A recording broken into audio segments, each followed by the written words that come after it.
हर हर महादेव सभी साथियों को। सोमवार का व्रत भगवान भोलेनाथ को समर्पित होता है। यह व्रत न केवल श्रद्धा का प्रतीक है, बल्कि यह हमारे जीवन में सुख, शांति और समृद्धि का मार्ग भी प्रशस्त करता है।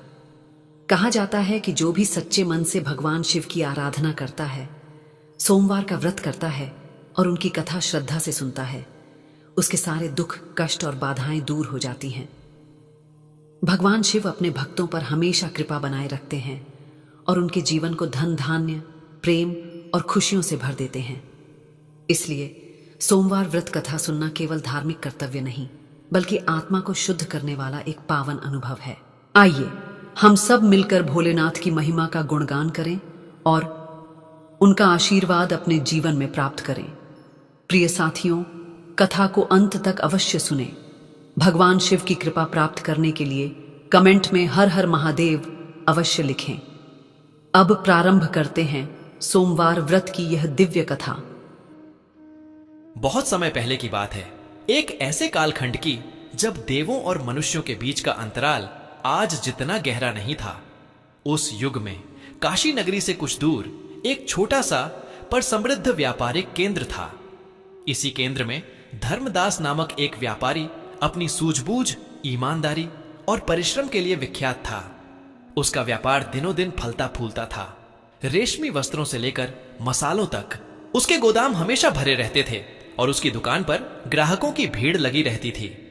धर्मदास का जीवन सुख शांति से परिपूर्ण था। एक सुंदर घर था, एक धर्मपरायण पत्नी थी और 2 हंसमुख बच्चे थे जो उसकी दुनिया थे। लेकिन इन सबसे बढ़कर धर्मदास की सबसे बड़ी संपत्ति उसकी अटूट आस्था थी।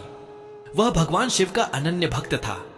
हर सोमवार वह पूरे विधि विधान से व्रत रखता, मंदिर में जाकर शिवजी का अभिषेक करता और दिन भर उपवास के बाद केवल फलाहार ग्रहण करता। उसकी भक्ति दिखावे की नहीं, हृदय की गहराइयों से निकली थी। वह मानता था कि उसके जीवन में जो भी सुख समृद्ध है वह सब महादेव की ही कृपा है। परंतु समय का पहिया कब और कैसे करवट बदलता है यह कोई नहीं जानता। नियति का खेल बड़ा विचित्र होता है। एक दिन अचानक ही धर्मदास के व्यापार का सूरज ढलने लगा।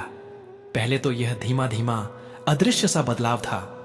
बाजार में मंदी का दौर आया, नए प्रतिस्पर्धी आ गए और उसके पुराने वफादार ग्राहक भी धीरे धीरे कम होने लगे। उसने सोचा, यह तो व्यापार का उतार चढ़ाव है, सब ठीक हो जाएगा। उसने और परिश्रम किया, नई नीतियां अपनाई, परंतु परिणाम निराशाजनक रहे। 1 साल बीता, फिर दूसरा साल। जो व्यापार कभी मुनाफे की बाहर लाता था वह अब सूखे पत्तों की तरह झरने लगा। गोदाम खाली होने लगे, दुकान पर ग्राहकों की चहल पहल कम हो गई और मुस्कुराहटें फीकी पड़ने लगीं। धर्मदास ने अपनी सारी जमा पूंजी व्यापार को बचाने में लगा दी। उसने अपने मित्रों, रिश्तेदारों से कर्ज लिया। सोचा कि एक बार फिर से प्रयास करेगा, बस एक बार। लेकिन विधाता को कुछ और ही मंजूर था। उसके सारे प्रयास रेत की दीवार से ढह गए। अंततः वह दिन भी आ गया जब धर्मदास का व्यापार पूरी तरह से ठप हो गया। उसकी दुकान पर ताला लग गया, लोगों का कर्ज चुकाना मुश्किल हो गया और एक एक करके उसकी सारी संपत्ति बिक गई। सबसे दर्दनाक क्षण तब आया जब उसका पैतृक घर भी हाथ से निकल गया। जिस घर में उसके बच्चों की किलकारियां गूंजा करती थीं, जहां उसकी पत्नी ने सुख दुख के पल बिताए थे, उसे छोड़कर एक छोटे से जीर्ण शीर्ण किराए के मकान में जाना पड़ा। धर्मदास, जो कभी सम्मान और समृद्धि का प्रतीक था, अब कर्ज में डूबा, दर दर ठोकर खाता एक साधारण व्यक्ति बन गया था। उसके बच्चे भूखे रहते, उसकी पत्नी की आंखों में हमेशा चिंता की छाया रहती। समाज में भी उसकी प्रतिष्ठा धूमिल हो गई थी। लोग उसे देखते तो सहानुभूति कम, तिरस्कार ज्यादा दिखाते। कई लोग ताने मारते, देखो, कहते थे महादेव के भक्त हैं, पर महादेव भी इनके काम ना आए। उसके मन में भी कभी कभी गहरा अंधेरा छा जाता। क्या सचमुच मेरी भक्ति में कोई कमी थी? क्या महादेव ने मुझे त्याग दिया? लेकिन नहीं, ये विचार क्षणिक थे। उसके हृदय के किसी कोने में आस्था का एक छोटा सा दीपक अब भी टिमटिमा रहा था। अपनी हर विपत्ति के बावजूद धर्मदास ने अपना सोमवार व्रत नहीं छोड़ा। चाहे उसके पास खाने को कुछ हो या ना हो, चाहे उसके मन में कितनी भी चिंताएं हों, वह हर सोमवार सुबह उठता, स्नान करता और अपने घर के छोटे से पूजा स्थान में बैठकर भगवान शिव का ध्यान करता। वह उस शक्ति पर विश्वास करता था जो इस पूरी सृष्टि को चलाती है, और उसे विश्वास था कि उसकी परीक्षा ली जा रही है। वह रोता नहीं था, शिकवा नहीं करता था, बस धैर्य और अटूट विश्वास के साथ अपने महादेव का नाम जपता रहता था। उसकी श्रद्धा किसी फल की कामना से नहीं थी, बल्कि विशुद्ध प्रेम और समर्पण से जन्मी थी। कैलाश पर्वत पर अपनी अर्धांगिनी पार्वती के साथ विराजमान भगवान शिव यह सब देख रहे थे। उन्होंने धर्मदास के हर आंसू, उसकी हर सांस, उसकी हर अनकही प्रार्थना को महसूस किया था। उन्होंने उसकी अटूट भक्ति, उसकी विषम परिस्थितियों में भी न डगमगाने वाली आस्था को देखा था। देवी पार्वती ने भी धर्मदास की दुर्दशा पर व्यथा व्यक्त की थी। शिवजी मुस्कुराए। उन्होंने पार्वती से कहा, देवी देखो इस मेरे भक्त को, इसने अपनी सारी संपत्ति खो दी, घर खो दिया, सम्मान खो दिया, लेकिन मुझसे अपना विश्वास नहीं खोया। यह वह दुर्लभ भक्त है जो फल की इच्छा नहीं, केवल अपने प्रभु के प्रति प्रेम रखता है। इसकी परीक्षा अब समाप्त हुई। अब समय आ गया है कि मैं इसकी सहायता करूं। अगले सोमवार की सुबह थी। धर्मदास ने अपनी पत्नी से कहा, आज मेरा सोमवार व्रत है। घर में जो भी थोड़ा बहुत अनाज बचा है उससे कुछ बना लेना। दोपहर को मैं मंदिर से लौटकर केवल थोड़ा ग्रहण करूंगा। उसकी पत्नी, जिसका नाम शांति था, ने उदास मन से हां कहा। घर में बस थोड़े से चावल और एक छुटकी दाल थी। उसने उसी से थोड़ा सा खिचड़ी बना दी, जो उनके बच्चों के लिए भी बामुश्किल पूरी पड़ती। धर्मदास मंदिर से लौटा। उसका शरीर थका हुआ था, मन चिंतित, परंतु हृदय में महादेव का नाम था। वह अपने घर के बाहर के छोटे से चबूतरे पर बैठा ही था कि तभी एक बूढ़ा दुर्बल भिक्षुक उसके पास आया। भिक्षुक के वस्त्र फटे पुराने थे, शरीर कांप रहा था और उसकी आंखें भूख से ढसी हुई थीं। वह बहुत ही दीनहीन अवस्था में था।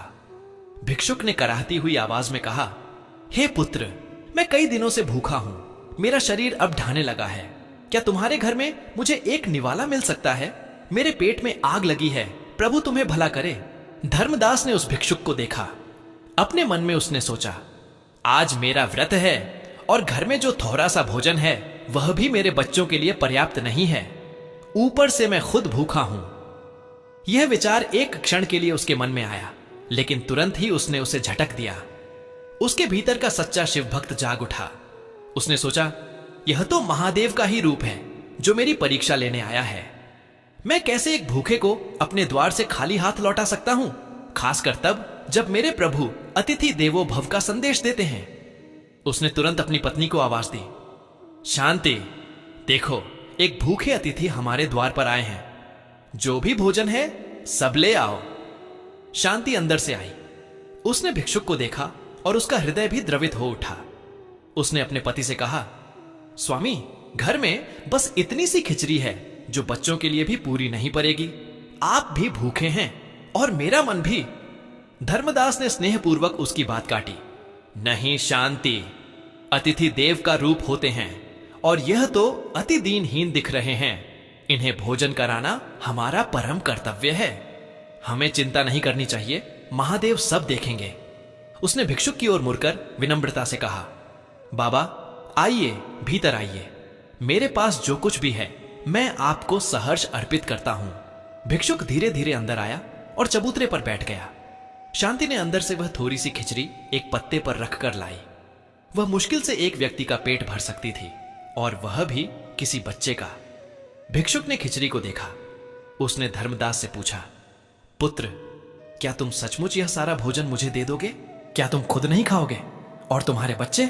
मैंने सुना है कि तुम्हारा व्यापार भी ठप हो गया है और तुम खुद भी दिनों से भूखे हो। धर्मदास ने शांत भाव से उत्तर दिया, बाबा आप सही कह रहे हैं। मेरा जीवन अभी कठिनाइयों से भरा है। मेरा व्यापार खत्म हो चुका है, मेरा घर छीन लिया गया है और आज मेरा सोमवार व्रत है। मेरे बच्चे भी भूखे हैं, परंतु मेरे धर्म ने मुझे सिखाया है कि एक भूखे को भोजन कराना सबसे बड़ा पुण्य है। अगर मैं इस थोड़े से भोजन को आपको नहीं दे पाता तो मेरे व्रत का क्या अर्थ, मेरी भक्ति का क्या मूल्य? महादेव से मैंने कभी कुछ मांगा नहीं, बस उन्हें प्रेम किया है। मुझे विश्वास है कि वह किसी को भूखा नहीं सोने देते। आप इसे ग्रहण करें। भिक्षुक ने फिर प्रश्न किया, उसकी आवाज में एक अजीब सी गहराई थी। पुत्र, क्या तुम्हें अपने भाग्य से कोई शिकायत नहीं? क्या तुम्हें महादेव पर क्रोध नहीं आता कि उन्होंने तुम्हें इस दशा में पहुंचा दिया? धर्मदास ने मुस्कुराते हुए कहा, शिकायत? नहीं बाबा, कैसी शिकायत? यह सब मेरे कर्मों का फल होगा, या शायद यह महादेव की ही परीक्षा होगी। मैं तो उनका दास हूं, सुख दुख सब उनकी ही माया है। हां, मेरा मन कभी कभी दुखी होता है, पर मेरा विश्वास कभी नहीं डगमगाता। मुझे पता है वह जो करते हैं अच्छे के लिए ही करते हैं। भिक्षुक ने एक गहरी सांस ली और धीरे धीरे उस थोड़ी सी खिचड़ी को खाने लगा। धर्मदास और उसकी पत्नी शांति उसे देखते रहे। उनके मन में एक अजीब सी शांति थी, भले ही उनकी अपनी भूख जल रही थी। जब भिक्षुक ने खिचड़ी पूरी कर ली तो उसने अपनी आंखें उठाईं। उसकी आंखों में अब भूख की पीड़ा नहीं, बल्कि एक दिव्य चमक थी। उसके दुर्बल शरीर से एक अद्भुत आभा निकलने लगी। फटे वस्त्रों के स्थान पर दिव्य वस्त्र प्रकट हुए। उसकी काया विशाल और तेजस्वी हो उठी। धर्मदास और शांति ने देखा और उनकी आंखें फटी की फटी रह गईं। उनके सामने कोई साधारण भिक्षुक नहीं, बल्कि स्वयं त्रिलोकीनाथ भगवान शिव अपने भव्य और ज्योतिर्मय रूप में खड़े थे। उनके मस्तक पर चंद्रमा, गले में सर्प, हाथ में त्रिशूल और डमरू सुशोभित था। उनकी जटाओं से गंगा प्रवाहित हो रही थी और उनका पूरा शरीर ब्रह्मांडीय ऊर्जा से दमक रहा था। धर्मदास और शांति भय और विस्मय से कांप उठे। वे तुरंत घुटनों के बल बैठ गए और हाथ जोड़कर सिर झुका लिया। उनकी आंखों से अश्रुधारा बह निकली। यह आनंद के आंसू थे, कृतज्ञता के आंसू थे और अपने प्रभु के दर्शन पाकर धन्य होने के आंसू थे। भगवान शिव ने अपनी गंभीर परंतु अत्यंत मधुर वाणी में कहा, उठो मेरे प्रिय भक्त धर्मदास, उठो मेरी पुत्री शांति। मैंने तुम्हारी वर्षों की अटूट श्रद्धा और दानवीरता की परीक्षा ली है। तुम इस परीक्षा में खरे उतरे हो। तुमने अपनी हर कठिनाई में भी मुझ पर विश्वास नहीं खोया और अपने अंतिम निवाले को भी एक भूखे को दान करने में संकोच नहीं किया। तुम्हारी यह निस्वार्थ भावना, तुम्हारी यह अटूट आस्था मेरे हृदय को छू गई है। शिवजी ने अपना आशीर्वाद भरा हाथ उठाया और बोले, हे धर्मदास, आज से तुम्हारे जीवन से सारे संकट दूर होते हैं। मैं तुम्हें वरदान देता हूं कि तुम्हारा खोया हुआ व्यापार न केवल वापस आएगा, बल्कि पहले से 10 गुना अधिक फलेगा फूलेगा। तुम्हारे सभी कर्ज माफ हो जाएंगे और जो तुम्हें अपमानित करते थे वे तुमसे क्षमा मांगेंगे। तुम्हारा घर तुम्हें वापस मिलेगा और तुम एक बार फिर धन धान्य से परिपूर्ण होगे। शिवजी ने आगे कहा, तुम्हारे बच्चे हमेशा सुखी रहेंगे और तुम्हारी पत्नी को कभी किसी चीज की कमी नहीं होगी।